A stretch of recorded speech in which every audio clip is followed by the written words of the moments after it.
हा student due to some reason आपण आपले लेक्चर स्टॉप केले होते.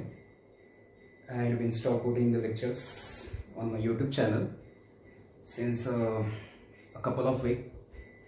2 आठवड्यापासून आपण आपले लेक्चर्स स्टॉप केले होते.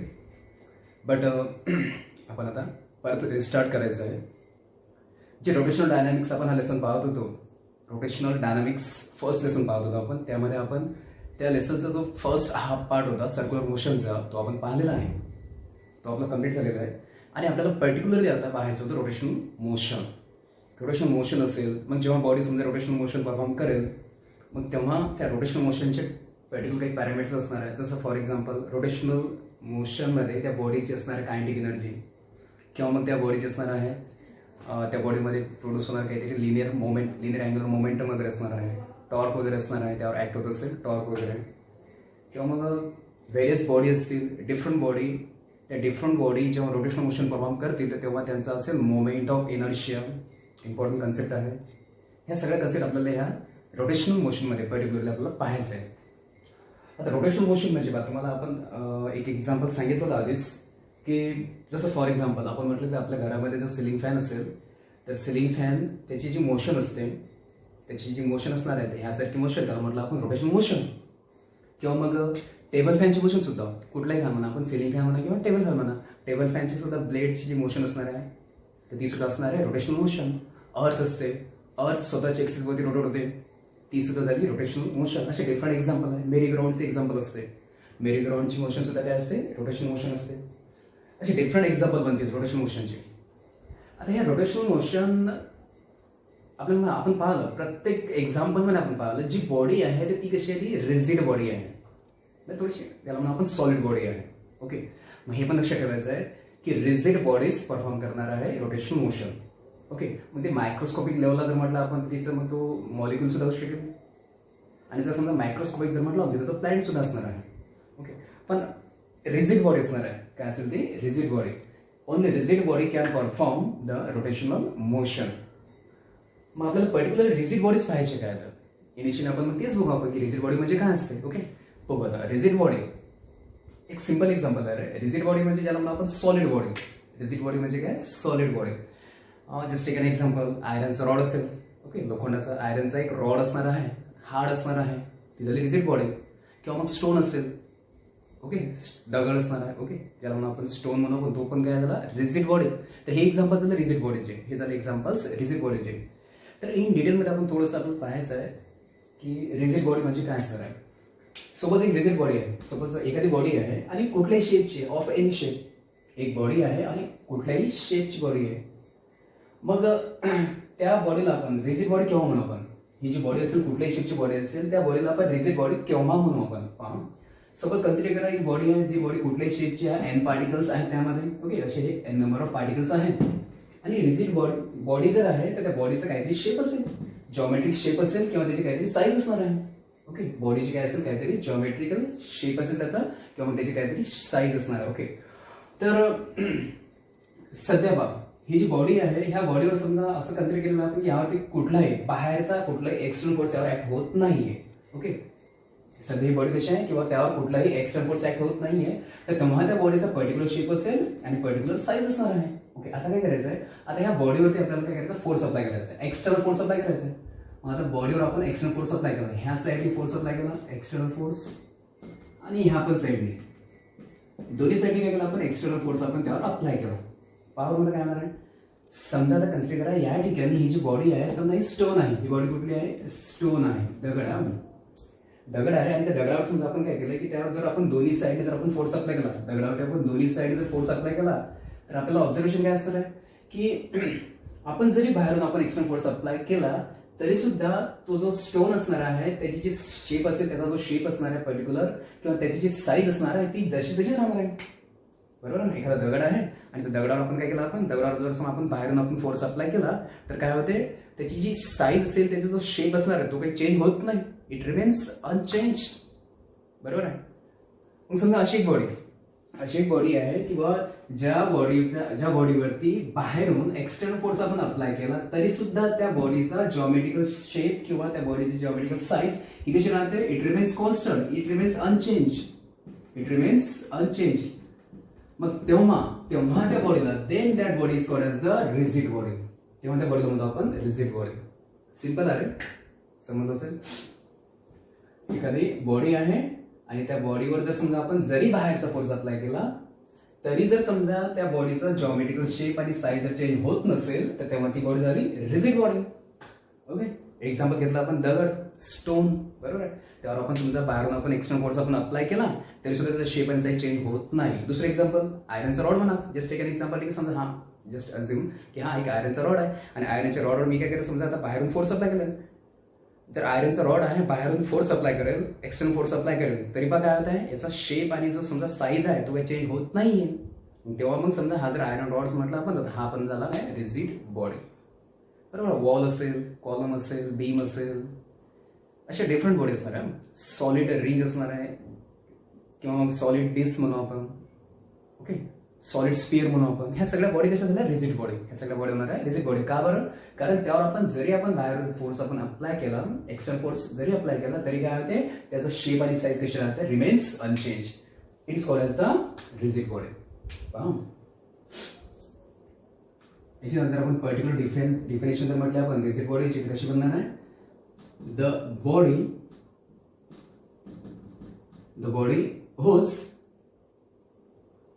body whose geometrical shape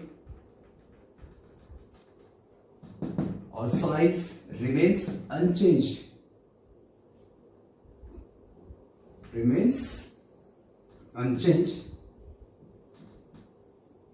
even under the action of external force.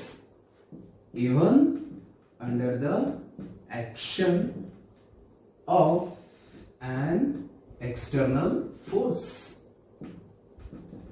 it is called as rigid body.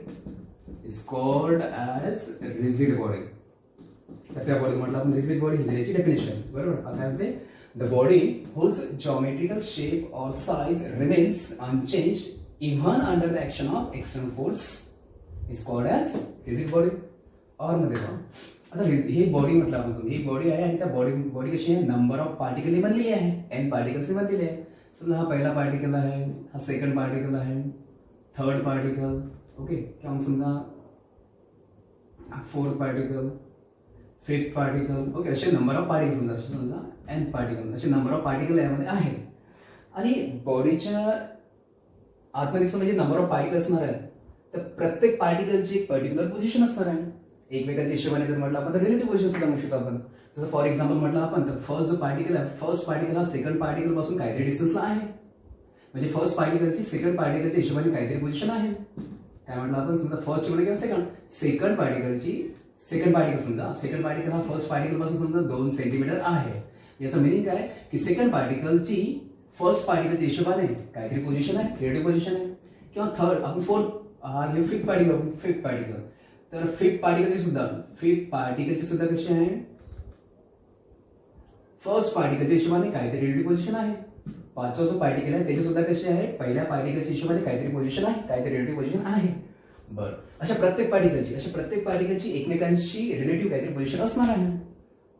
समजा कन्सिडर करा ह्या बॉडीवर समजा फोर्स अप्लाय होत नव्हता. इनिशियली कसं होतं की त्या बॉडीवर कुठलाही एक्सटर्नल फोर्स अप्लाय होत नव्हता आणि तेव्हा त्या प्रत्येक पार्टिकलची first particle, second particle, third particle, fifth particle, N particle प्रत्येक पार्टिकलची एकमेकांच्या हिशोबाने काहीतरी रिलेटिव्ह पोझिशन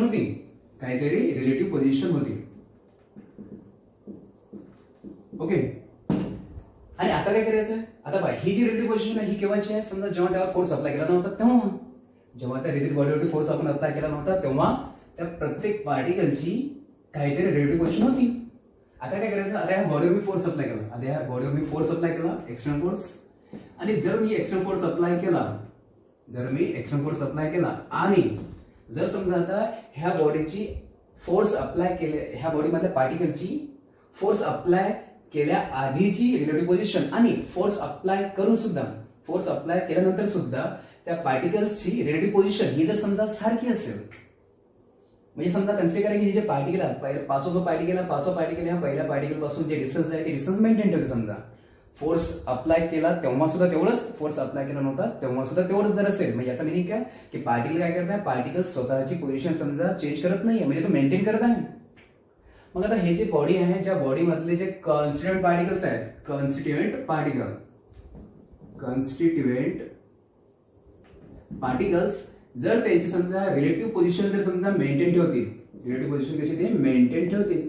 जसं आपण एक्झाम्पल म्हटलं, समजा आपण एक्झाम्पल आहे, ही पण बॉडी म्हटलं आपण, बरोबर आहे. हा एक पार्टिकल इथं आहे आणि समजा सेकंड पार्टिकल इथं आहे. फोर्स अप्लाय केलेला नाहीये तेव्हा त्याची पोझिशन अशी काहीतरी आहे, बरोबर आहे. आणि आता समजा आपण फोर्स अप्लाय केला, फोर्स जरी अप्लाय केला तरी काय होत आहे, तर ते जे समजा पार्टिकल आहे ते पार्टिकल स्वतःची जी पोझिशन आहे ती चेंज करत नाहीये, म्हणजे ते मेंटेन ठेवत आहे. मग ह्या अशा प्रकारच्या बॉडीला सुद्धा म्हणू आपण रिजिड बॉडी, की ज्यामधले कॉन्स्टिट्युएंट पार्टिकल ते काय करतील, they will maintain their relative positions.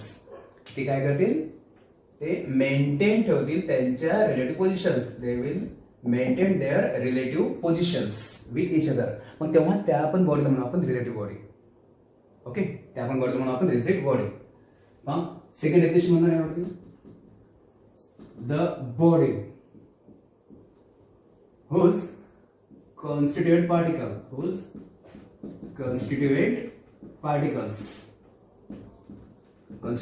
आहेत आणि ते मेंटेन ठेवत असतील, maintain their relative positions even an external force is applied on it. Even external force is applied on it. Applied on it is known as or is called as rigid body. Is called as rigid body. Okay. Here is second definition. The body whose constituent particles maintain their relative positions even an external force is applied on it. It is called as the rigid body. चलिए ही definition झालं, दोन definition. Okay, आणखी एक point आपल्याला सांगायचं राहिलं यामध्ये. पहा समजा फोर्स अप्लाय केलेला नव्हता, बॉडीवरती फोर्स अप्लाय केलेला नव्हता, नंबर ऑफ पार्टिकल्स होते, त्यापैकी आपण असं म्हणतो समजा कन्सिडर करा की पहिला पार्टिकल हा दुसरा पार्टिकल, दोघांमध्ये डिस्टन्स किती, समजा 2 सेंटीमीटर. ओके, फर्स्ट पार्टिकल, पाचवा पार्टिकल, फिफ्थ पार्टिकल यांच्यामध्ये डिस्टन्स कन्सिडर करा किती आहे, 4 सेंटीमीटर. ओके, पाहता फोर्स अप्लाय केलेला नव्हता तर तेव्हा कसं होतं की ह्या दोन मध्ये डिस्टन्स 2 सेंटीमीटर होतं, किंवा ह्या दोन मध्ये डिस्टन्स किती समजा 5 सेंटीमीटर होतं, 4 सेंटीमीटर होतं, बरोबर आहे. पहिला पार्टिकल, पाचवा पार्टिकल डिस्टन्स किती होतं, 4 सेंटीमीटर. किंवा मग असे समजा कुठलेही जर दोन पार्टिकल म्हटलं आपण, कुठलेही दोन पार्टिकल, ओके, तर कुठल्याही दोन पार्टिकल मध्ये काय असेल, काही ना काही डिस्टन्स असणार आहे, काही ना काही डिस्टन्स असेल. ओके, आणि आता काय करायचं, आता फोर्स अप्लाय केला, एक्सटर्नल फोर्स. आणि जेव्हा समजा मी एक्सटर्नल फोर्स मी जेव्हा अप्लाय केला आणि तरी सुद्धा त्यांच्यामध्ये डिस्टन्स जेवढा आहे तेवढंच राहिलं. फोर्स अप्लाय केला नव्हता तेव्हा सुद्धा किती होतं, समजा पहिल्या आणि दुसऱ्यामध्ये किती होतं, 2 सेंटीमीटर होतं. फोर्स अप्लाय केला तरी सुद्धा तेवढंच राहिलं, 2 सेंटीमीटर. फोर्स अप्लाय करण्याआधी समजा पहिल्या आणि पाचव्या डिस्टन्स किती, 4 सेंटीमीटर होतं. आणि फोर्स अप्लाय केल्यानंतर सुद्धा काय त्यांच्यामध्ये डिस्टन्स ते 4 सेंटीमीटरच राहिलं. यस असते की जर समजा ही जर रिजिड बॉडी असणार आहे, असेल तर काय असणार आहे, तर ह्यामधल्या कुठल्याही दोन पार्टिकल मधलं जे डिस्टन्स असणार आहे ते कसं असणार आहे, नेहमी राहणार आहे constant in case of rigid body. Okay, for a rigid body the distance between any two particles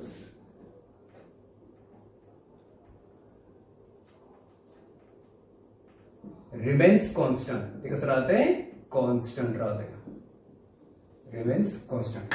चला पॉइंट. ओके, आता आपण आतापर्यंत म्हटलं आपण की रिजिड बॉडी म्हटलं की समजा ज्याच्या समजा आपण फोर्स जरी अप्लाय केला तर त्याचा शेप आणि साईज चेंज होत नाही, किंवा मग ठीक आहे त्याच्यामधले कॉन्स्टंट पार्टिकल त्यांची पोझिशन मेंटेन ठेवतात, त्याच्या कुठल्याही दोन पार्टिकल मध्ये कसं राहते ते समजा कॉन्स्टंट राहते जरी फोर्स अप्लाय केला.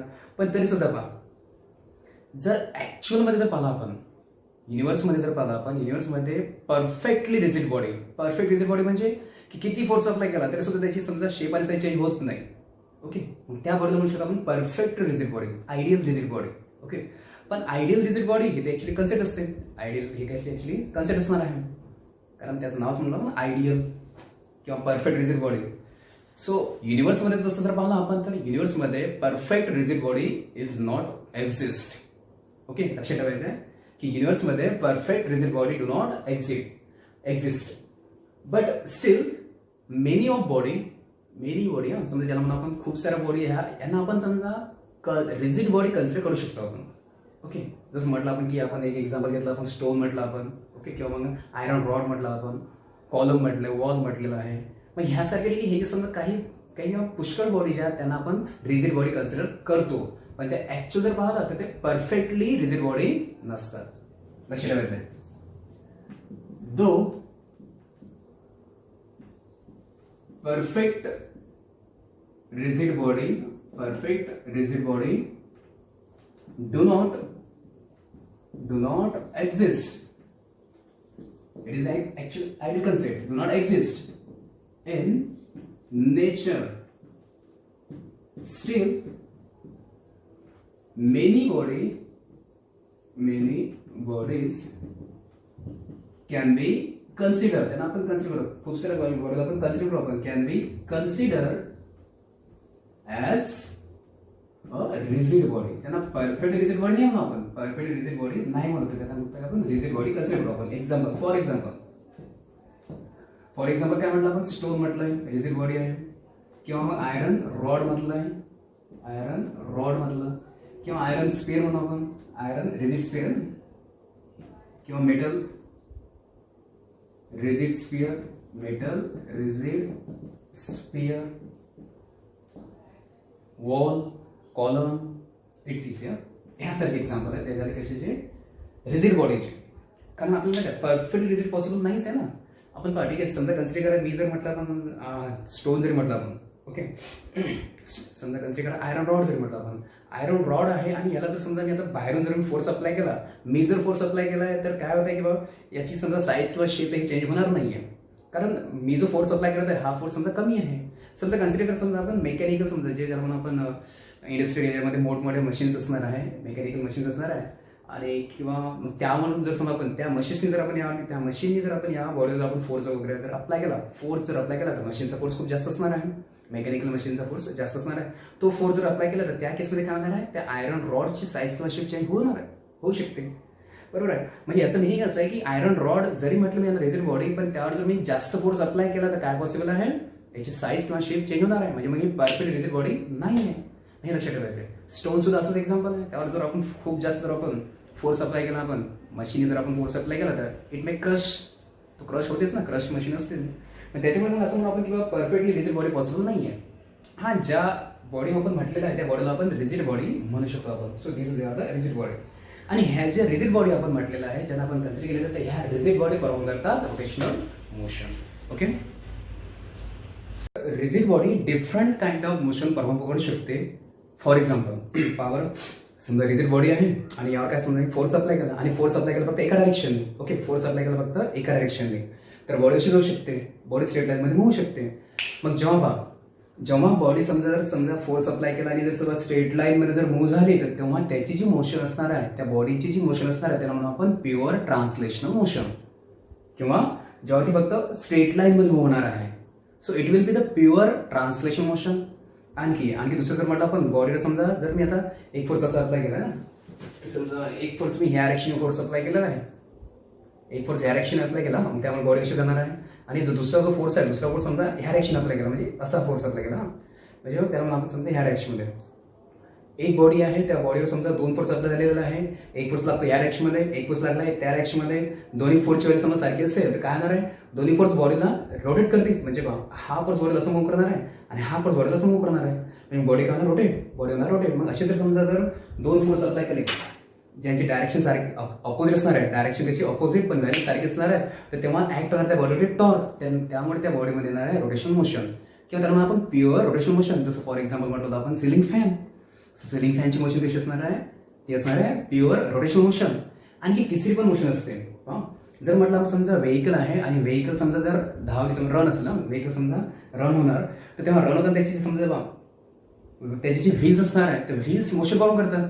जेव्हा व्हेकल रन होते तेव्हा काय त्याचे जे व्हील्स असणार आहे व्हेकलचे व्हील्स ते परफॉर्म मोशन. आता कुठली मोशन असणार बा, जेव्हा ते व्हीलची अशी जर मोशन म्हटली आपण, व्हील अशी जर रोटेट होत असतील तर ही झाली रोटेशनल मोशन.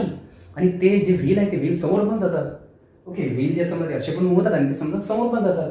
मग समोर जर जातात मग ते ट्रान्सलेशन मोशन सुद्धा असणार आहे. मग तिथं दोन्ही मोशन असतात, तिथं असतात दोन्ही मोशन. तर एक मोशन कुठली म्हटलं आपण, तर एक असते रोटेशनल मोशन, दुसरी कुठली असते ट्रान्सलेशन मोशन. दोघांचं कॉम्बिनेशन असते, दोघांचं कॉम्बिनेशन. आणि जेव्हा समजा ह्या दोन मोशनच्या कॉम्बिनेशन, तर त्याला म्हणतो आपण rolling motion. Rotational motion as well as translation motion, ह्या दोघांचं कॉम्बिनेशन मोशन, दोघांची कंबाईन मोशन, त्याला म्हणतो आपण रोलिंग मोशन. मग रोलिंग मोशन सुद्धा असते. म्हणजे rigid body different motion perform करू शकते. काय म्हटलं आपण, the rigid body can possess, it can perform. तर कुठली मोशन परफॉर्म करू शकते, प्युअर ट्रान्सलेशनल मोशन. दुसरी मोशन कुठली, प्युअर रोटेशनल मोशन, किंवा दोघांचं कॉम्बिनेशन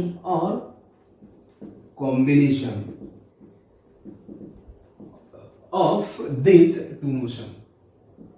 these two motion. अशा ठेवायचं आहे की rigid body can perform pure translation motion as well as pure rotational motion or combination of these two motions. It is called as the rolling motion. Okay. तर त्यापैकी आपल्याला one by one पाहायचं आहे. तर त्यापैकी पहिली जी मोशन आपण पाहू, पहिली मोशन आपण pure translational motion. So first जी मोशन पाहायची रिजिड बॉडीची तर ती आहे प्युअर ट्रान्सलेशनल मोशन. बघू काय असते. फार समजा एखादी बॉडी आहे, एखादी रिजिड बॉडी आहे. ओके, रिजिड बॉडी आहे आणि आपण काय म्हटलं, रिजिड बॉडीवर आपण समजा फोर्स अप्लाय केला, रिजिड बॉडीवरती फोर्स वगैरे अप्लाय केला. तर तेव्हा समजा ही जी बॉडी आहे, ही जी बॉडी समजा मूव्ह झाली, बॉडी कशी ही मूव्ह झाली. पण मूव्ह झाली कशी झाली, बरोबर की स्ट्रेट लाईन मध्ये मूव्ह झाली. बॉडी मूव्ह कशी झाली, स्ट्रेट लाईन मध्ये. Moves in a straight line.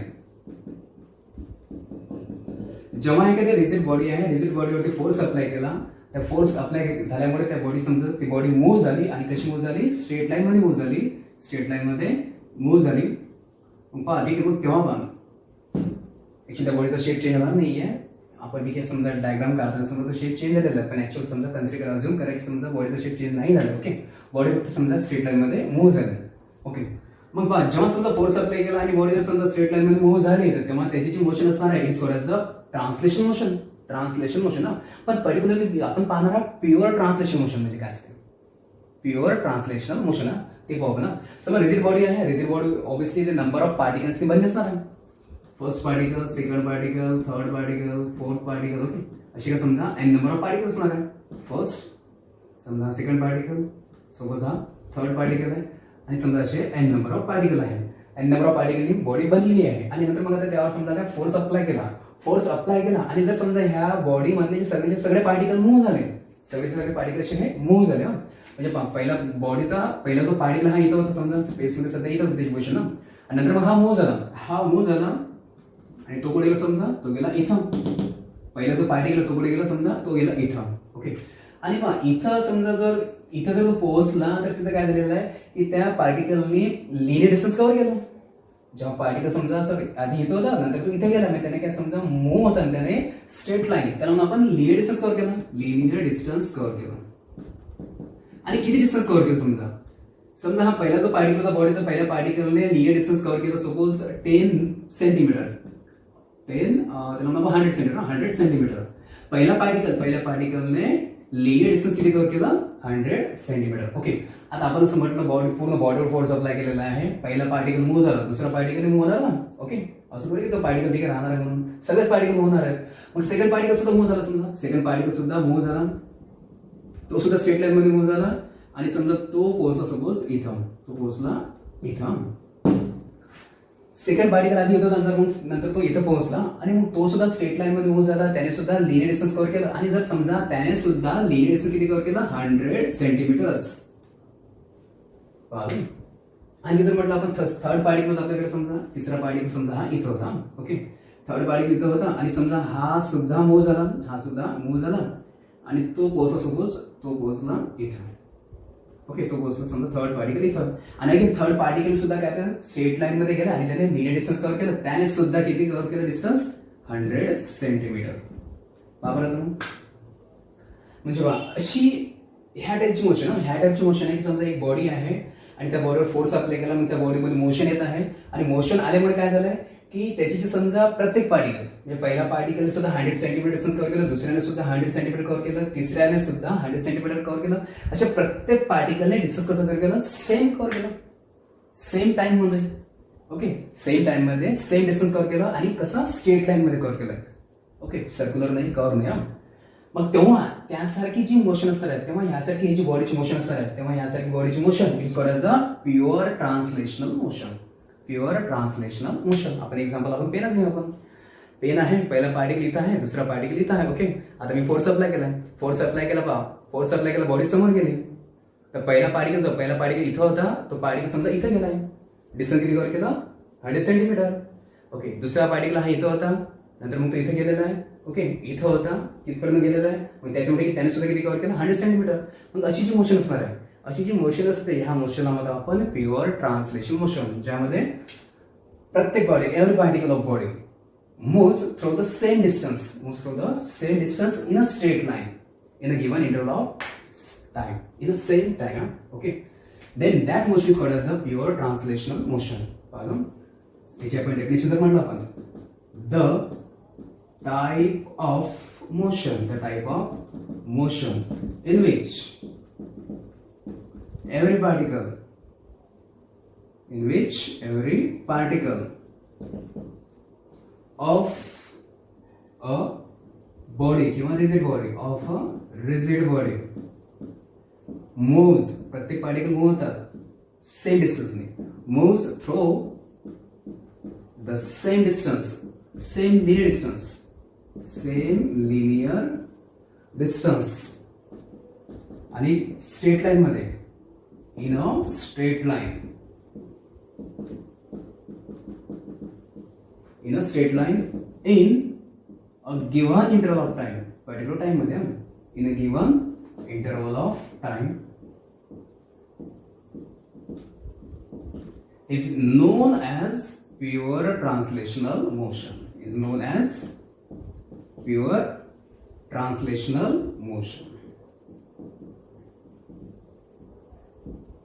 त्याला म्हटलं आपण प्युअर ट्रान्सलेशन मोशन म्हटलेलं आहे. ओके, नेक्स्ट आता आपण जर म्हटलं आपण जर एखादी बॉडी आहे, ती बॉडी जर समजा प्युअर ट्रान्सलेशन मोशन परफॉर्म करत आहे, तेव्हा त्याचे जे पार्टिकल्स असणार आहे.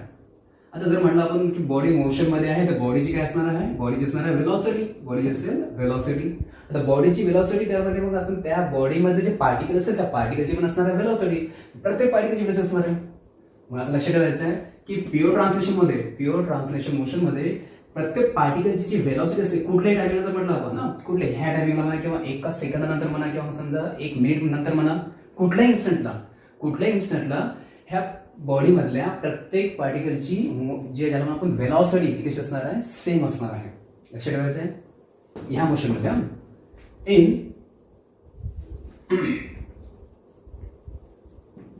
in a pure translational motion, तर प्युअर ट्रान्सलेशन मोशन मध्ये at any instant कुठल्याही टायमिंगला, at any instant every particle किंवा सगळे पार्टिकल, all the particles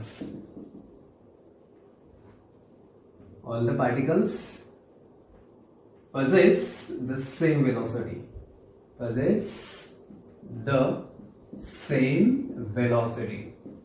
प्रत्येक पार्टिकलची व्हेलॉसिटी असेल ते सेम असेल. तर व्हेलॉसिटी सेम म्हणजे काय, की प्रत्येक पार्टिकलच्या व्हेलॉसिटीची डायरेक्शन सुद्धा सेम असेल. बरोबर आहे, पहिल्या पार्टिकलची व्हेलॉसिटी तुम्ही ह्या डायरेक्शन मध्ये, दुसऱ्या पार्टिकलची व्हेलॉसिटी पण त्याच डायरेक्शनमध्ये, तिसऱ्या पण पार्टिकलची व्हेलॉसिटी त्याच डायरेक्शनमध्ये.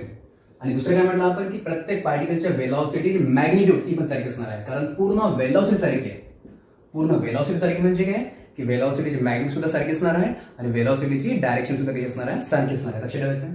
आणखी पहा, तुम्हाला दिसणार आहे पहा, आपण इथं जर पाहिलं आपण की प्युअर रोटेशनल मोशन आहे आणि ह्या मोशनमध्ये काय म्हटलं की पहिला पार्टिकल हा असा मूव्ह झालाय, या पाथनी मूव्ह झालेला आहे. दुसरा पार्टिकल असा मूव्ह झालेला आहे, या स्ट्रेट लाईन पाथनी मूव्ह झालेला आहे. तिसरा पार्टिकल ह्या पाथनी मूव्ह झालेला आहे, तो पण स्ट्रेट लाईन पाथ आहे. आणि तुम्ही जर प्रॉपर जर पाहिलं तुम्ही तर तिघांचे जे पाथ आहेत ते पाथ एकमेकांच्या पॅरल आहे. जेवढी पार्टिकल म्हणतात म्हणजे तिघच नाही तर मग जेवढी पार्टिकल असणार आहे सगळ्या पार्टिकलचा पाथ कसा असेल तो एकमेकांना पॅरल असणार आहे. हे पण लक्षात ठेवायचं आहे की in particular pure translational motion every particle moves in a parallel path along the parallel path. लक्षात ठेवायचं. In this kind of motion, in this type of motion,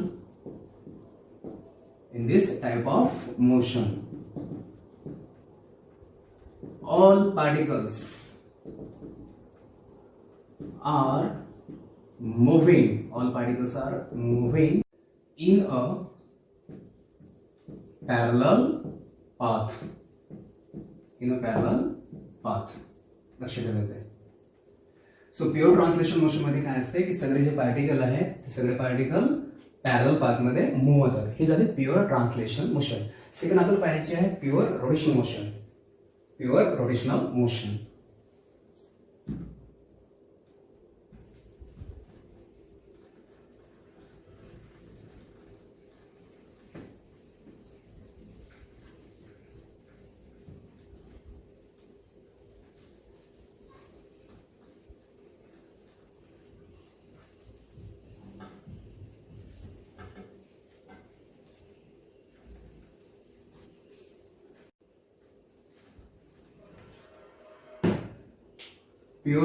पाहिजे.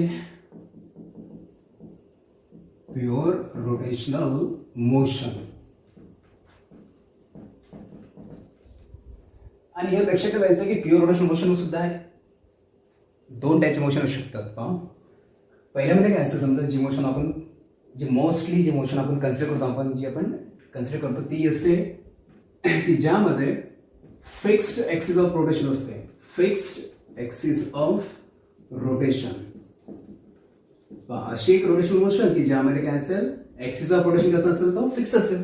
जसं फॉर एक्झाम्पल म्हटलं की जर आपण सिलिंग फॅन आहे, सिलिंग फॅनची ही जी motion आहे सपोज ही झाली प्युअर रोटेशनल मोशन आणि त्या सिलिंग फॅनला समजा जो सिलिंग फॅनच्या रॉडला हँग केलेला राहते तो रॉड असतो ऍक्सिस ऑफ रोटेशन, कारण सिलिंग फॅन त्या रॉडच्या अबाउटमध्ये रोटेशनल मोशन परफॉर्म करतो, तो झाला ऍक्सिस ऑफ रोटेशन. आणि तो कसा फिक्स्ड आहे ते तुम्हाला दिसत आहे का. आपण नेहमी पाहतो आपण की समजा किंवा जो सिलिंग फॅनचा ऍक्सिस ऑफ रोटेशन तो कसा आहे, तो आहे फिक्स्ड. मग त्यासारखी प्युअर रोटेशन मोशन की ज्यामध्ये ऍक्सिस ऑफ रोटेशन फिक्स असणार आहे.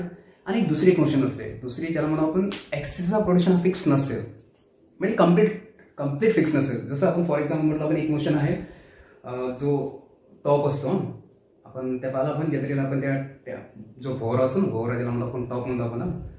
तर त्या टॉपची मोशन असते, त्या टॉपची मोशन पहा, एक तर तो माहिती आहे कधी कधी समजा तर इनिशियली तो असा रोटेट होऊ शकते. इनिशियली तो समजा तो जो टॉप असेल तो टॉप समजा असा इनिशियली असा रोटेट होणार आहे, ओके. पण शेवटी माहिती काय लास्टली तो असा रोटेट होतो, रोटेट सुद्धा होतो. तर अशी मोशन ही जी मोशन असणार आहे ना, तर ह्या मोशनमध्ये काय असेल की त्या टॉपची जी रोटेशन मोशन असणार आहे आणि त्या रोटेशन मोशनमध्ये त्याचा जो ऍक्सिस ऑफ रोटेशन असणार आहे तो ऍक्सिस ऑफ रोटेशन हा सुद्धा रोटेट होत आहे सर्क्युलर पाथमध्ये जर पाहिलं तर. म्हणजे मग तिथं ऍक्सिस ऑफ रोटेशन फिक्स नसते इनिशियली. ह्या स्टेटला जर म्हटलं आपण ह्या टाइमला म्हटलं तर ऍक्सिस ऑफ रोटेशन ह्या डायरेक्शनमध्ये आहे, नंतर मग तो समोर जाते समजा. मग इथं जर म्हटलं आपण तर ऍक्सिस ऑफ रोटेशन त्या डायरेक्शनमध्ये आहे, या डायरेक्शनमध्ये. म्हणजे ऍक्सिस ऑफ रोटेशन हा सुद्धा काय करतो त्याची ज्याला मग आपण डायरेक्शन वगैरे चेंज करत असेल पूर्ण ओव्हरऑल नाही. त्याचा एक एंड फिक्स असेल, दुसरा एंड समजा सर्क्युलर पाथमध्ये रोटेट होत असेल, मग तिथं इनडायरेक्टली आपण असं म्हणू शकतो आपण की तिथं ऍक्सिसचा रोटेशन फिक्स नसतो. ती पण एक मोशन बनते प्युअर रोटेशन मोशनचा सेकंड टाईप. पण मोस्ट ऑफ द केसमध्ये आपण लक्ष ठेवायचं आहे, नेहमी लक्ष ठेवायचं आहे जेव्हा आपण रोटेशन मोशन आपण म्हटलं तर तेव्हा समजा आपण फिक्स ऍक्सिस ऑफ रोटेशन हीच आपण केस आपण कन्सिडर करणार आहे. जिथपर्यंत तिथं मेन्शन केलं जात नाही की ऍक्सिस ऑफ रोटेशन हा समजा फिक्स नाही आहे, त्या ॲक्सेलरेशनचा एक एंड फिक्स्ड आहे, दुसरा एंड सर्क्युलर पाथ रोटेट असेल. जिथपर्यंत असं दिलेलं नसेल तर तिथपर्यंत आपण हीच मोशन कन्सिडर करायची की ज्यामध्ये ॲक्सेलरेशन कसं तो फिक्स असणार आहे. ओके, हे पाहिजे आपल्याला फिक्स्ड ॲक्सेलरेशनच्या केसमधले प्युअर रोटेशनल मोशन काय असते. एक आपण एक्झाम्पल आपण सिलिंग फॅनचंच आपण एक्झाम्पल घेत आहे. सिलिंग फॅनचंच आपण एक्झाम्पल घेत आहोत. समजा आपण सिलिंग फॅन आपण ड्रॉ करण्याचा जर प्रयत्न केला, एवढं काही चांगलं येणार नाही मला, पण ठीक आहे, लेट्स ट्राय. सिलिंग फॅन त्याचा समजा हा असेल रॉड, सिलिंग फॅनचा समजा हा असेल रॉड असेल, आणि हे त्याचे काय वरचे काय असतं तरी ते असेल ते म्हणजे कॅप असतात त्याचे ना. ओके, समजा सिलिंग फॅनचे समजा हे वरचे कॅप आहे आणि इथे ते सिलिंग फॅन, समजा सिलिंग फॅनचं हे काय याला म्हणू आपण दिस, सिलिंग फॅनची समजा हे काय असेल दिस असणार आहे. वापरता येत नाही मला, तरी ठीक आहे बघू.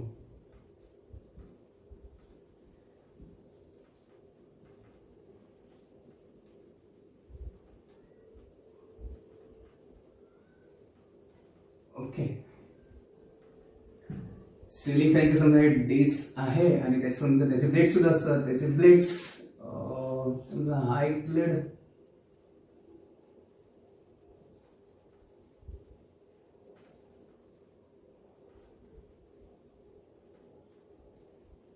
सिलिंग फॅनचा हा एक ब्लेड म्हणून आपण समजा हा असा एक ब्लेड आहे. एक ह्या साईडनी समजा असेल, काय माहिती कसं सिलिंग फॅन निघते, जाऊ दे,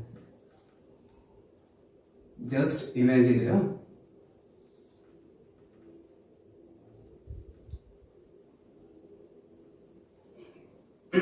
ओके, सेकंड ब्लेड आणि समजा याचा हा थर्ड ब्लेड. कसं असेल थर्ड ब्लेड, असं घेऊ आपण थोडा.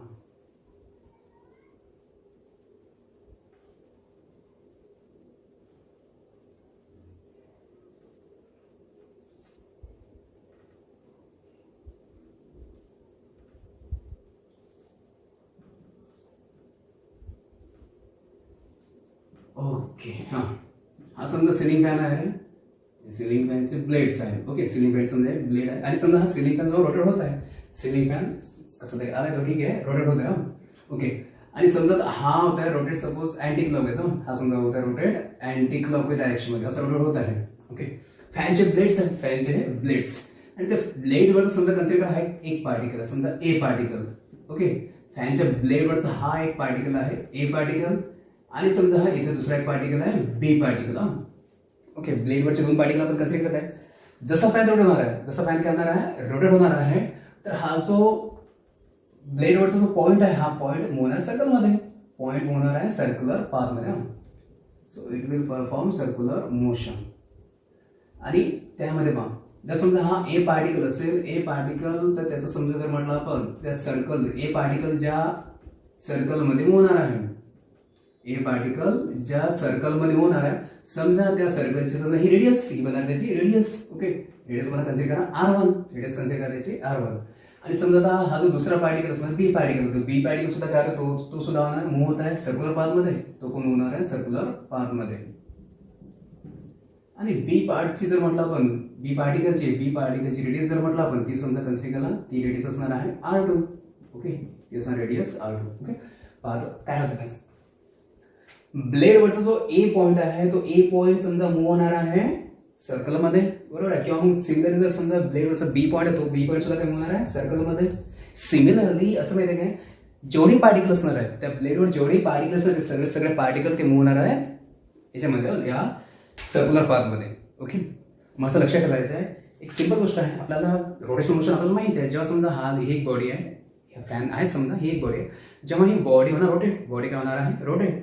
पण जेव्हा समजा एखाद्या बॉडी जर अशी जर रोटेट होत असेल, तेव्हा त्याचा पार्टिकल, त्यावरचे पार्टिकल अशी मोठे सर्कलमध्ये, बरोबर आहे का रे, पहा बरं, त्याचे पार्टिकल कसे मूव्ह होणार सर्कलमध्ये. क्लिअर, मग असं असतं की प्युअर रोटेशन मोशनमध्ये जर म्हटलं आपण, किंवा दुसरे रोटेशनल मोशनमध्ये जर म्हटलं आपण, रोटेशन मोशनमध्ये तर पार्टिकलचे किंवा बॉडीचे सगळे पार्टिकल मूव्ह होतात सर्कलमध्ये. लक्षात ठेवायचं आहे, every particle of body moves in a circular path. आणखी लक्षात ठेवायचं आहे की जे समजा पॉसिबल असं आहे की समजा त्या प्रत्येक सर्कलची जी समजा रेडियस ही सारखी म्हणजे सगळ्यांची सारखी नसेल म्हणा, काही सर्कलची रेडियस सारखी असू शकते आणि मॅक्झिममची काय असेल ते डिफरंट असणार आहे. म्हणजे दोन्ही पॉसिबिलिटी की इथं प्रत्येक पार्टिकल सर्कलमध्ये मूव्ह होणार आहे आणि त्या सर्कलची रेडियस काहींची रेडियस सारखी असणार आहे किंवा मग डिफरंट असणार आहे इन डिफरंट रेडियन. आणखी मग जर आपण कन्सिडर केला, पण तुम्ही समजा पहा, जर समजा आपण असं म्हटलं की हा पहिला पार्टिकल होता, पहिल्या पार्टिकलचं जे सर्कल आहे त्या सर्कलचं सेंटर कुठे आहे, इथं आहे. दुसरा पार्टिकल आहे, दुसरा पार्टिकल समजा जर म्हटलं पण त्याचं पण समजा हे सर्कल आहे, त्याचं समजा सेंटर समजा काहीतरी पॉसिबल समजा इथं जाऊ शकते, इथं असेल किंवा समजा इथं पण म्हटलं चालते, काय हरकत नाही, तिथे चालते. पण लक्ष ठेवायचं आहे की जेवढी सर्कल असणार आहे सगळ्या पार्टिकलच्या सगळ्या सर्कलचं सेंटर, सगळ्या सर्कलचे सेंटर्स, तर सगळ्या सर्कलचे सेंटर ते असणार आहेत त्या एका स्ट्रेट लाईनवर असतील. लक्ष ठेवायचं आहे, सगळ्या सर्कलचे सेंटर ते एका स्ट्रेट लाईनवर असतील आणि ह्या स्ट्रेट लाईनला म्हणतो आपण एक्सिस ऑफ रोटेशन. लक्ष ठेवायचं आहे, काय म्हटलं अगेन की सगळ्या सर्कलचं सेंटर, बरोबर आहे, सगळ्या सर्कलचं सेंटर ते एका स्ट्रेट लाईनवर असणार आहे आणि त्या स्ट्रेट लाईनला म्हणतो आपण एक्सिस ऑफ रोटेशन. लक्ष ठेवायचं. याची आपण डेफिनेशन बघू, याची आपण डेफिनेशन पाहायची आहे.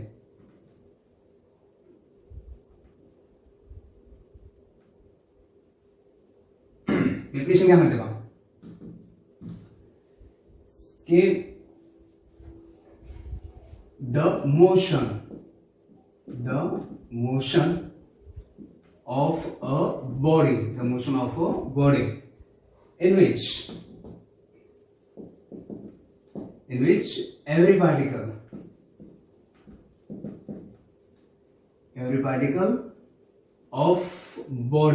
particle of body moves in a circular path. Circular path मध्ये मूव्ह होतात ऑफ सेम सर्क्युलर पाथ जो असणार आहे किंवा सर्कल असणार आहे त्याला आपण सर्क्युलर पाथ म्हटलं, कशाला आपण त्याला पर्टिक्युलर सर्कल म्हणतो आपण, इन अ सर्कल्स. आणि ते सर्कल कसे असणार आहे, of same or different radii. Maximum केसमध्ये डिफरंट, काही रेडियस समजा काही सर्कलची रेडियस सारखी असणार आहे पण मॅक्झिमम काय असतं ते डिफरंट असणार. In a same or different radii about a fixed line, and it is called as rotational motion. तर त्या मोशनला म्हटलं आपण रोटेशनल मोशन. आणखी बघ आता इथं जो म्हटलं आपण, जो समजा आपण जे म्हटले फिक्स लाईन, जी काय म्हटले आपण फिक्स लाईन, तर त्या फिक्स लाईनला म्हणतो आपण एक्सिस ऑफ रोटेशन. बरोबर, आपण मगाशी पाहिलं आपण की प्रत्येक सर्कलचं सेंटर ते एका स्ट्रेट लाईनवर असते, फिक्स लाईनवर असते आणि त्याला म्हणतो आपण axis of rotation. The centres of all the circles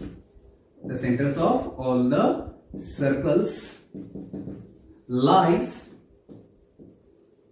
on a straight line, that is fixed line, on a straight line. त्याला सांगतो आपण fixed line जे म्हटलेलं आपण त्याला, and it is called as, that straight line is called as axis of rotation.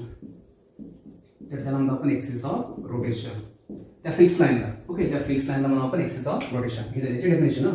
काय म्हणते definition, the motion of a body in which every particle of body moves in a circles of same or different radii about a fixed line. It's called as the rotational motion. Motion ला म्हटलं rotational motion.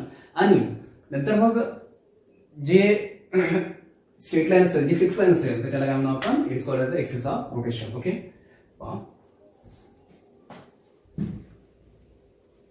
आता फॅनच्या ठिकाणी आपण particularly आपण एक rigid body घेऊ आणि त्या रिजिड बॉडीची रोटेशन मोशन बघू आपण. त्यामध्ये पार्टिकल कुठल्या सर्कलमध्ये मूव्ह होतात आणि त्या सर्कलची रेडियस कशी असणार आहे, सर्कलचं पेन कसं असणार आहे बघू. समजा एक रिजिड बॉडी म्हटलं आपण, ही एक रिजिड बॉडी आहे. ओके, आणि रिजिड बॉडी त्याचा कुठलाही समजा शेप असो. ओके, सपोज रिजिड बॉडी समजा होता है रोटेट, ह्या झेड एक्सिसच्या बॉडीमध्ये सपोज हा समजा हा एक्सिस आहे झेड एक्सिस आणि झेड एक्सिसच्या बॉडीमध्ये बॉडी काय होत आहे बॉडी समजा ही एक बॉडी असेल ही बॉडी असणार आणि ही बॉडी समजा काय अशी होत असेल रोटेट यासारखी होत असेल रोटेट याला आपण झेड एक्सिसच्या बॉडीमध्ये रोटेट होणार आहे. इथे हा घेऊ समजा आपण हा घेऊ एक्स एक्सिस आणि हा घेऊ वाय एक्सिस आणि तो घेतला आपण तो झेड एक्सिस हा घेतला झेड एक्सिस ओके. आणि जी बॉडी समजा होत आहे रोटेट ती रोटेट होत आहे अबाउट झेड एक्सिस आणि आपण असं म्हटलं की दोन जे एक्सिस आहेत हा एक्सिस आहे हा एक्स एक्सिस आहे ओके आणि समजा हा वाय एक्सिस आहे आणि समजा हा एक झेड एक्सिस आहे हा आहे झेड एक्सिस क्लिअर. अशी तीन एक्सिस आहे आणि बॉडी समजा अशी आहे आणि बॉडी होते रोटेट अशी ओके. बॉडी जर अशी रोटेट होत असेल तर बॉडी कुठल्या प्लेन मध्ये रोटेट होत आहे एक्स आणि वाय. तर ह्या एक्स वाय हा जो एक्स वाय प्लेन आहे एक्स वाय प्लेन तर ह्या एक्स वाय प्लेन मध्ये बॉडी होत आहे रोटेट. लक्षात ठेवायचं की जी बॉडी रिजिड बॉडी आहे झेड एक्सिसच्या अवॉर्ड मध्ये रोटेट होत आहे झेड एक्सिसच्या अवॉर्ड मध्ये आणि in a x y plane. Consider a rigid body आहे आणि ती काय होत आहे rotate is rotating about z axis about a z axis in xy plane मध्ये ओके. ऑब्विसली तर रिजिड बॉडी आहे rigid body number of particle बनली असणार आहे. समजा कन्सिडर म्हटलं आपण असं म्हटलं समजा ही बॉडी आहे आणि यामध्ये असे नंबर ऑफ पार्टिकल्स आहेत.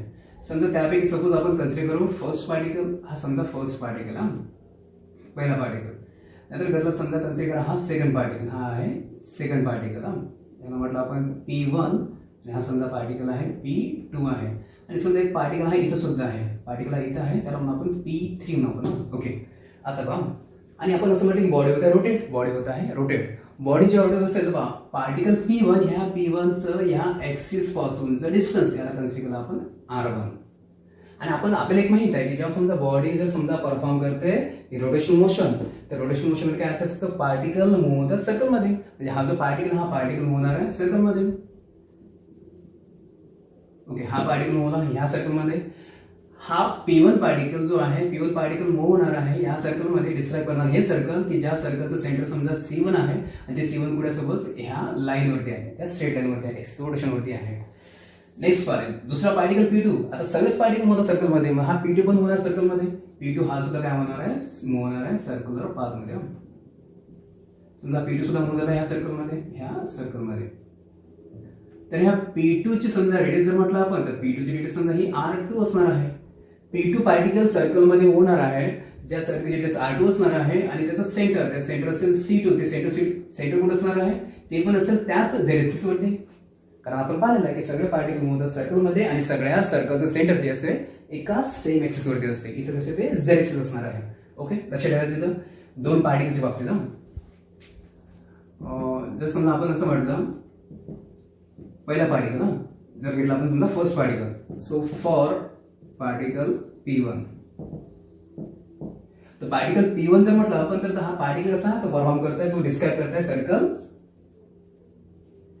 Of radius R1 the particle P1 it describe हा काय करताय हा डिस्क्राइब करत आहे सर्कल डिस्क्राइब करत आहे तो सर्कल ज्या सर्कलची रेडियस कशी आहे of radius R1 with centre C1 आणि हे सेंटर कुठे आहे on the axis of rotation किंवा Z axis of rotation that is Z axis. आणखी लक्षात ठेवा आपण असं म्हटलं आपण आता लक्षात ठेवायचं समजा आपण बोलतो रिजिड बॉडी म्हटलं आपण आणि रिजिड बॉडी म्हटलं समजा आपण रिजिड बॉडी समजा हा कन्सिडर करा एक्सिस ऑफ रिजिड बॉडी आहे रोटेट होत आहे हा समजा एक्सिस रोटेशन आहे आणि हा जो पार्टिकल आहे हा पार्टिकल समजा आपण म्हटलंय P1 पार्टिकल समजा असं मूव्ह होत आहे सर्कलमध्ये P1 पार्टिकल ह्या सर्कलमध्ये मूव्ह होत आहे त्या सर्कलचं काय असतं ते प्लेन असणार आहे. हे जर सर्कल असेल असं जर सर्कल असणार आहे त्या सर्कलचं काय असेल प्लेन असणार आहे. मग सर्कलचं प्लेन कसं असणार पहा सर्कल जे असणार आहे ते अशा प्रकारच्या प्लेनमध्ये असणार आहे की जे प्लेन असेल ह्या ऍक्सिसच्या रोटेशनला परपेंडिक्युलर, बरोबर आहे. हे जे सर्कल असेल ते सर्कल कुठल्या प्लेनमध्ये असेल की अशा प्लेनमध्ये की जो प्लेन कसा असेल, जो प्लेन असेल ह्या ऍक्सिस रोटेशनला परपेंडिक्युलर. लक्षात ठेवायचं आहे.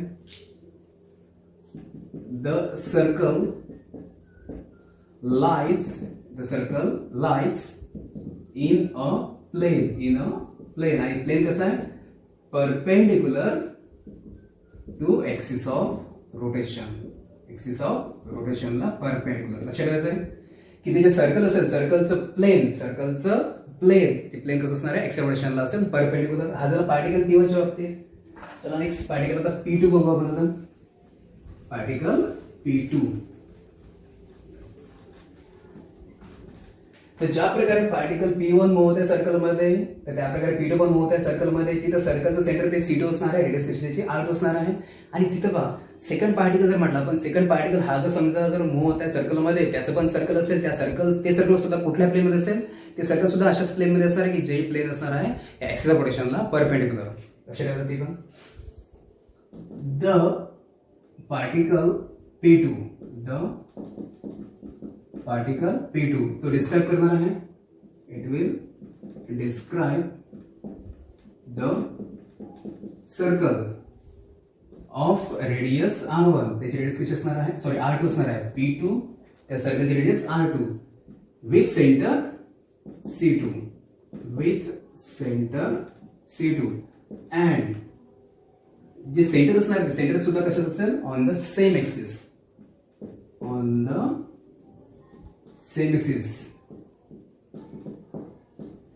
असणार आहे. आणि त्याचा पण सर्कल कसं असणार आहे, परपेंडिक्युलर प्लेन मध्ये असणार आहे. The circle lies in a plane perpendicular to axis of rotation. हे झालं पार्टिकल P1 आणि P2 बाबतीत. ओके, आता पहा एक तिसरा पार्टिकल, थर्ड पार्टिकल आहे. काय बघा, आपण म्हटलं की P1 पार्टिकल हा तर मूव्ह होता सर्क्युलर पाथमध्ये परवान पडतो, बरोबर. आणि जर म्हटलं आपण समजा हा P2 पार्टिकल तो पण सर्कलमध्ये मूव्ह होत आहे. पण आता हा P3 पार्टिकल पहा, P3 पार्टिकल कसा असणार आहे, तो कुठे आहे, तो आहे ऍक्सिस ऑफ रोटेशनवरती आहे एक्झॅक्टली. असा पार्टिकल ना, असा पार्टिकल जर म्हटलं आपण, मग ह्या पार्टिकलसाठी जर म्हटलं आपण कसं पाहिलं तर रेडियस काय बनणार आहे, 0 बनणार आहे. जर म्हटलं आपण की हा पार्टिकल समजा ऍक्सिस ऑफ रोटेशनवर आहे, ऍक्सिस वरती आहे तो पार्टिकल P3, तर तेव्हा मग त्यासाठी रेडियस कशी असणार आहे, ते डिस्टन्स कसं असणार आहे, ऍक्सिस पासून ते डिस्टन्स R0 असणार आहे. मग R जर 0 म्हटलं आपण, रेडियस जर 0 म्हटलं आपण, इनडायरेक्टली तिथे काय म्हणू आपण, त्याची मोशन नसेलच, रेडियसच 0 आहे, बरोबर. मग तिथं सर्क्युलर मोशन नसेलच. मग त्यासाठी आपण असं म्हणू की तिथं तो पार्टिकल असणार आहे स्टेशनरी. तो पार्टिकल आपण स्टेशनरी रिलेटिव्ह दिस अनदर पार्टिकल ना, दिस पार्टिकल. हे पार्टिकल असे ते मूव्ह होत आहेत सर्कलमध्ये. हा पण पार्टिकल मध्ये सर्कलमध्ये, पण हा पार्टिकल कुठे आहे, तो ऍक्सिस रोटेशनवरती. तर हा पार्टिकल मूव्ह होणार नाहीये. ओके, कारण तो कुठे आहे, तो आहे ऍक्सिस ऑफ रोटेशनवरती. लक्षात ठेवायचं आहे असे पार्टिकल. सो जर म्हटलं आपण the particle on axis of rotation, the particles on axis of rotation, असे पार्टिकल की जे असणार आहे ऍक्सिस रोटेशनवरती, सच ॲज P3 हा पार्टिकल. आणि ह्यासाठी R कसं असणार आहे, R असणार आहे 0 P3 पार्टिकलसाठी. मग त्याचं ऍक्सिस पासून डिस्टन्स 0 असणार आहे, कारण तो ऍक्सिस वरच असणार आहे. ओके, R जर 0 म्हटलं आपण तर हा पार्टिकल, असे पार्टिकल असणार रिमेन्स कॉन्स्टंट. ते कुठल्याही मोशन समजा परफॉर्म करणार नाही, त्यासारखे पार्टिकल. पूर्ण बॉडी होणार रोटेट, पूर्ण बॉडी समजा रोटेशनल मोशन परफॉर्म करणार आहे, पण ते जे पार्टिकल असतात ऍक्सिस रोटेशन वरती ते असतात स्टेशनरी. दे रिमेन्स स्टेशनरी म्हणून आपल्याला. while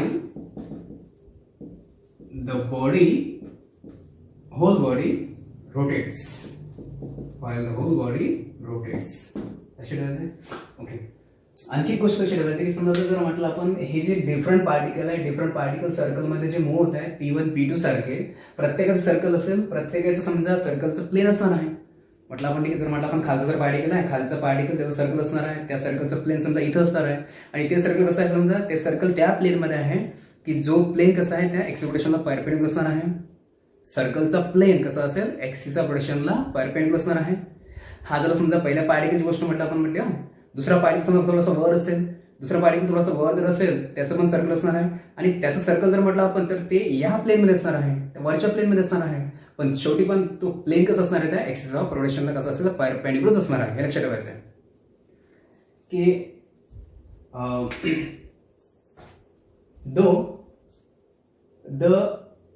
the circle describe this by this P2 or P1 circle describe, जे समजा सर्कल त्याने दाखवलेलं आहे P2 आणि P1 ने दाखवलेलं आहे, त्या सर्कलचं कसं त्याला म्हणून आपण सर्कलचं प्लेन डिफरंट असणार आहे. सर्कलचे प्लेन समजा खालचा P1चा प्लेन खाली असणार आहे, P2चा प्लेन वर असणार आहे, पण ते दोन्ही प्लेन कसे असतील, ते ऍक्सिस ऑफ रोटेशनला कसे असतील, ते परपेंडिक्युलर असणार आहे. लक्षात ठेवायचं इथं की the circles described by P1 and P2 are in different plane. त्यांचे सर्कल कसे ते डिफरंट प्लेन मध्ये आहेत, but still both the planes are perpendicular to axis of rotation. हे लक्षात ठेवायचं आहे. तर प्रत्येक पार्टिकल इथे एकच नाही, समजा असे प्रत्येक पार्टिकल मूव्ह सर्कलमध्ये, other than this kind of particle, जे पार्टिकल एक्स रोटेशन असतील हे पार्टिकल वगळता बाकी सगळे पार्टिकल मूव्ह आहेत सर्क्युलर पाथमध्ये. प्रत्येकाचं सर्कल असणार आहे, प्रत्येक सर्कलचं प्लेन असणार आहे, आणि प्रत्येक सर्कलचं प्लेन असणार आहे एक्सिस ऑफ रोटेशनला परपेंडिक्युलर. ओके, याची एक्झाम्पल जर म्हटलं आपण, तर याची डिफरंट एक्झाम्पल जर म्हटलं आपण, तर रोटेशन मोशनचं आपल्याला सिलिंग फॅनचं एक्झाम्पल आहेच. फॉर एक्झाम्पल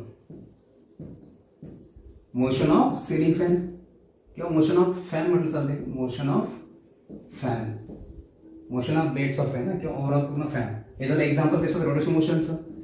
दुसरं जर म्हटलं आपण motion of merry go round, merry ground त्याचं पण ठीक आहे, तिथं पण त्याची मोशन असणार आहे रोटेशन मोशन, आणि तो ठीक आहे तो एक्सिस मधला तो एक्सिस नाही तो सेंटर मधला rod.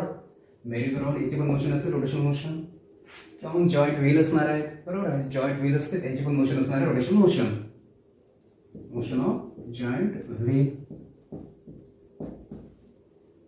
Okay, so these are the examples of pure rotation motion. लक्षात ठेवायचं इथं ह्या केसमध्ये एक्सिस ऑफ रोटेशन जो असणार तो कसं असणार आहे, फिक्स असणार आहे. एक्सिस ऑफ रोटेशन हा कसा असणार आहे, फिक्स्ड. ही जर एक प्रकारची मोशन, एक प्रकारची रोटेशनल मोशन. चला सेकंड टाईपची पाहायची आपल्याला. सेकंड टाईपची जी रोटेशन मोशन असणार आहे त्यामध्ये एक्सिस ऑफ रोटेशन हा फिक्स नसेल. ओके,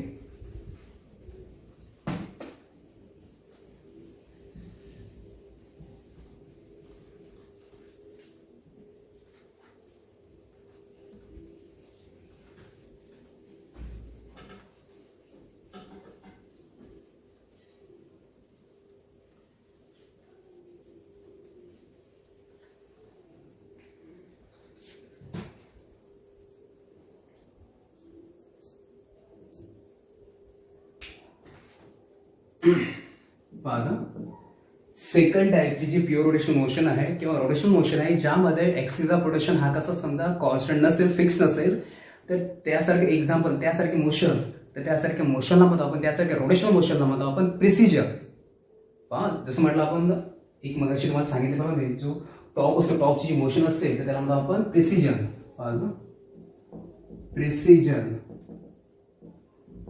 प्रिसिजन ही एक टाईपची रोटेशन मोशन आहे, की ज्यामध्ये axis of rotation is not fixed. Okay, axis of rotation is not fixed. जो टॉप असते, जो भोवरा असतो, तर इनिशियली आपण पाहिला की वाटे की तो कसं म्हटलं आपण तो ठीक आहे, समजा सुरुवातीला तो असा रोटेट होतो, बरोबर, सुरुवातीला तो असा रोटेट होणार आहे एक्झॅक्टली व्हर्टिकल. जर तो भोवरा जर म्हटलं आपण टॉप जर असा जर रोटेट झाला तर त्याचा एक्सिस ऑफ रोटेशन कसं असेल, एक्झॅक्टली व्हर्टिकल असणार आहे. ओके, पण आफ्टर म्हणजे काय शेवटी म्हणजे काय समजा याची मोशन समजा स्पीड जर कमी झाली नंतर मग काय होते, नंतर मग याची जी समजा जी रोटेशन मोशन असते थोडीशी डिस्टर्ब होते, थोडीशी वेगळी होते. म्हणजे तेव्हा तो असा होतो रोटेट, होतो पण तो अशा प्रकारे होतो ना. आणि अशा प्रकारे जर समजा रोटेट होत असेल तर रोटेशन मोशन आहेच, परंतु त्याचा जो एक्सिस ऑफ रोटेशन बघा, इथं जर आहे तर एक्सिस ऑफ रोटेशन ह्या डायरेक्शनने, इथं गेलं तर इथं एक्सिस ऑफ रोटेशन ह्या डायरेक्शन गेलेलं आहे. बरोबर आहे. इकडे जर गेला तर एक्स रोटेशन या डायरेक्शनली आहे. म्हणजे पहा बरं आता, म्हणजे तेव्हा काय होतं की तेव्हा त्यासारख्या मोशनमध्ये काय असेल की एक्सिसचा रोटेशनचा एक एंड फिक्स असतो, पण एक्सिसचा रोटेशनचा हा वरचा एंड कसा असतो सर्क्युलर पाथमध्ये फिरत असतो. बरोबर आहे. मग पहा ही जी मोशन असणार आहे टॉपची, ही जर मोशन असते या मोशनला म्हणतो आपण precision. Is called the precision. लक्ष ठेवायचं आहे.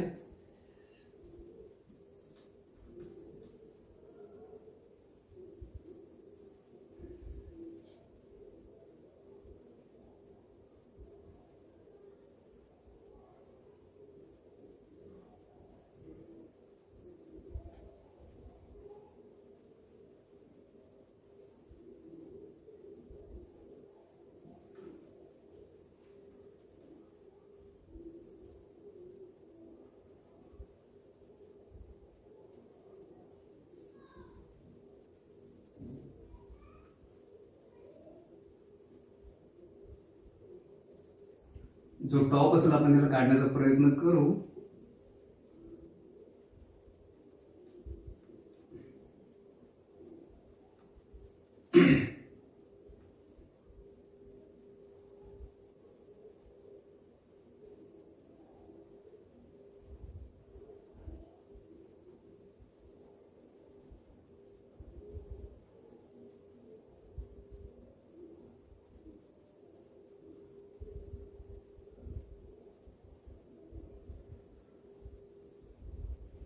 ठीक आहे.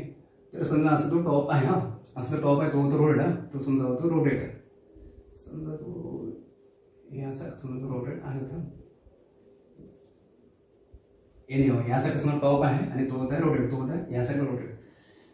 आणि जेव्हा आपण जर म्हटलं इथं तर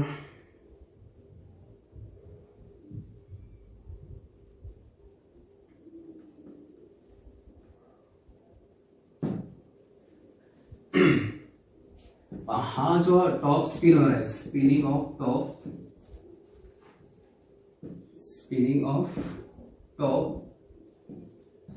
शेवटी माहिती आहे, शेवटी जो समजा जो टॉप असेल किंवा टॉपची मोशन अशी असणार आहे. मग पाहते ना, समजा हा टॉप होत आहे, तो होत आहे रोटेट, तो होत आहे रोटेट, त्याचा हा असतो एक्सिस ऑफ रोटेशन, हा असेल एक्सिस ऑफ रोटेशन.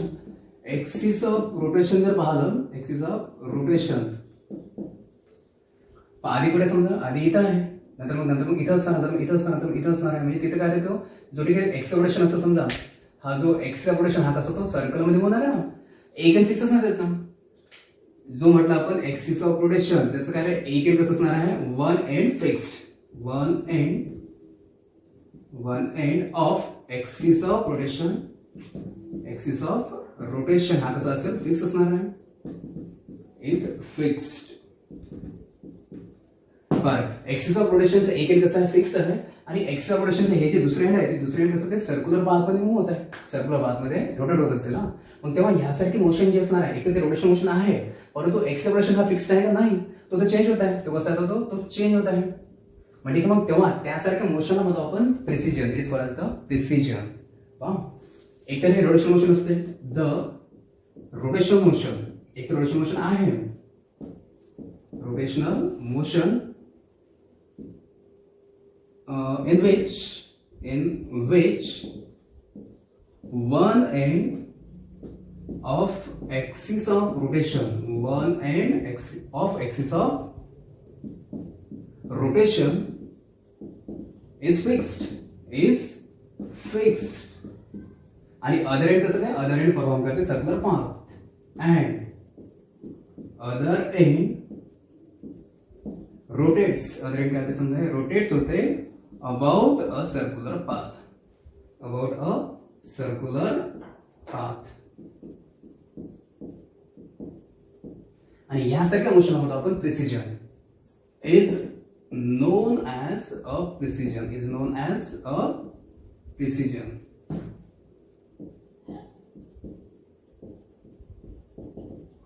तर त्याला म्हणतो आपण precision. Okay. The rotation motion in which one end of axis of rotation is fixed while the other end rotates about a circular path is known as precision. It is called as the precision. पहा, याचं जर म्हटलं आपण आणखी एक example आहे precision. याचं समजा एक आणखी एक एक्झाम्पल आहे, ज्याला आपण टेबल फॅन असते. टेबल फॅनची जी मोशन असणार आहे, टेबल फॅनच्या दोन प्रकारचे मोशन असतात, तुम्हाला माहिती आहे. जर म्हटलं आपण समजा टेबल फॅन असेल तर टेबल फॅन असा होतो रोटेट, बरोबर काय? टेबल फॅन असा पण होतो रोटेट, बरोबर आहे. त्याचे जे ब्लेड्स असणार ते ब्लेड्स अशी रोटेट होत असतील, ते ब्लेड्स अशी रोटेट होत असतील. मग त्या टेबल फॅनचे जे ब्लेडची मोशन, तर ही अशी मोशन रोटेशनल मोशन असणार आहे. ह्यासाठी मोशन काय, ह्यासाठी मोशन असेल ते रोटेशनल मोशन. ओके. आणि आपल्याला एक माहिती आहे रोटेशनल मोशन तो असा पण फिरतो. ॲक्च्युअली काय रोटेशनल मोशन बघ, त्याचे ब्लेड्स परफॉर्म करतात रोटेशनल मोशन, आणि पूर्ण जो की जो फॅन असतो तो फॅन सुद्धा तो असतो रोटेट, बरोबर ना. तुम्ही पाहिलं असेल तो फॅन सुद्धा तो यासारखा असं रोटेट होत असेल ना, बरोबर आहे. मग त्याच्या दोन्ही मोशन असणार आहे, बरोबर आहे का. एक तर रोटेशनल मोशन असणार आहे आणि ठीक आहे तेव्हा तो असं पण होत रोटेट. जेव्हा समजा जो फॅन आहे, टेबल फॅन आहे, तो असा रोटेट होत असेल, त्याचे ब्लेड मोशन असे जर परफॉर्म करत असेल, ब्लेड्स रोटेशन मोशन अशी असणार आहे, तर त्याचा एक्सेलरेशन कसा असेल तो असेल त्याच्या पासिंग थ्रू सेंटर. ओके. पण ठीक आहे, नंतर मग काय होते, नंतर मग फॅन अशी मोशन परफॉर्म करतो. मग त्याच्यामुळे त्याचा एक्सेलरेशन सुद्धा काय होतो, सर्क्युलर पाथमध्ये होते, कारण बरोबर आहे. एक्सिस ऑफ रोटेशनचा हा जो एंड आहे, हा एंड कसा होतो, हा एंड होणार आहे सर्क्युलर पाथमध्ये. क्लिअर. पाहा, जर म्हटलं आपण हा टेबल फॅन आहे, त्याची अशी मोशन रोटेशनल मोशन आहे, हा त्याचा एक्सेल रोटेशन आहे, आणि टेबल फॅन अशी पण मोशन परफॉर्म करतो.